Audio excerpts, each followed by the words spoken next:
दोस्तों, हम कई बार कर्म को महत्व देते हैं और व्यक्ति के कर्म उसके भाग्य को निर्धारित करने वाला होता है मानते हैं।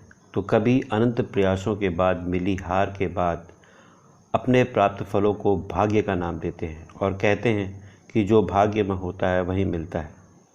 कर्म और भाग्य के इसी रूप को समझने के लिए श्री कृष्ण ने गीता में अर्जुन से कहा है कि हे पार्थ, मानव के पास बस कर्म करने या न करने का चुनाव होता है। या तो वह कर्म करेगा या नहीं करेगा।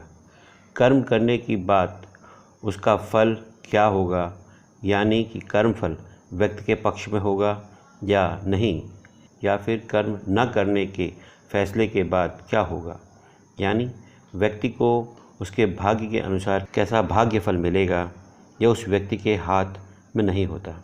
कभी कभी बहुत परिश्रम करने पर भी असफलता का मुख देखना पड़ता है, तो कभी कुछ किए बिना ही भाग्य फल सफलता का स्वाद चखा देता है। श्री कृष्ण ने इस बात को अर्जुन से कहा कि पार्थ, तेरे पास युद्ध करने या न करने का चुनाव का अधिकार है, और अगर तू युद्ध न करने का चुनाव करता है तो युद्ध का परिणाम जो भी हो, कौरव जीते या पांडव, दोनों ही दशा में युद्ध छोड़ने के चुनाव के कारण तू अपयश को प्राप्त करेगा। लोग तुझे कायर, युद्ध से पलायन करने वाला कहेंगे। यहाँ तक कि कुछ लोग तुझे झूठा और तेरे सामर्थ्य पर भी शक करेंगे। वहीं अगर तू युद्ध करने का चुनाव करता है तो या तो तू युद्ध में वीर गति को प्राप्त करेगा और समाज तुम्हारी वीरता को याद करके तुम्हें सम्मान से याद करेगा, या फिर तुम युद्ध जीतकर पृथ्वी का सुख भोगोगे। युद्ध करने का चुनाव तुम्हें सभी दशाओं में सम्मान का अधिकारी बनाएगा।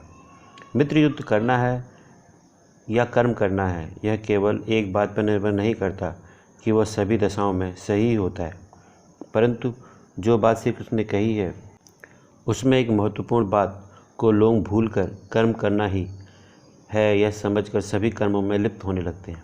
मैं यहाँ एक बात बताना चाहूँगा कि कर्म जो करना है या नहीं करना है उसका निर्धारण कर्म में धर्म की उपस्थिति से होता है।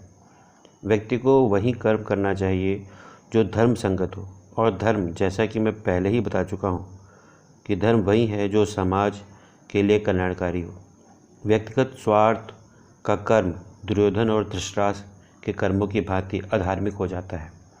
अतः जब कर्म में धर्म या कहें सर्व सुखाय का बोध हो तो उसे अवश्य करना चाहिए।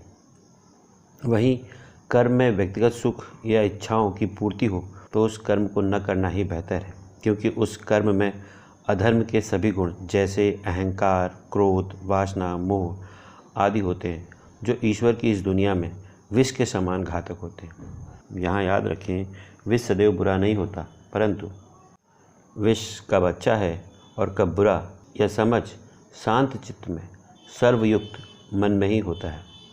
अब बात करें भाग्य की, तो भाग्य होता है जो कि सामूहिक कर्मों के कारण बनता है। आपने कई बार देखा होगा कि कुछ लोगों को बिना कुछ किए ही सब कुछ मिलने लगता है, परंतु उनके चुनाव ही उनको और अधिक सफल या असफल बनाने का कारण होते हैं। अतः भाग्य सामूहिक कर्म होता है और सर्वसुख कर्म सौभाग्य बनाता है, और वहीं स्वार्थ कर्म दुर्भाग्य को जन्म देता है। अंत में सारांश मैं कहूँगा कि भाग्य और कर्म दोनों ही होते हैं।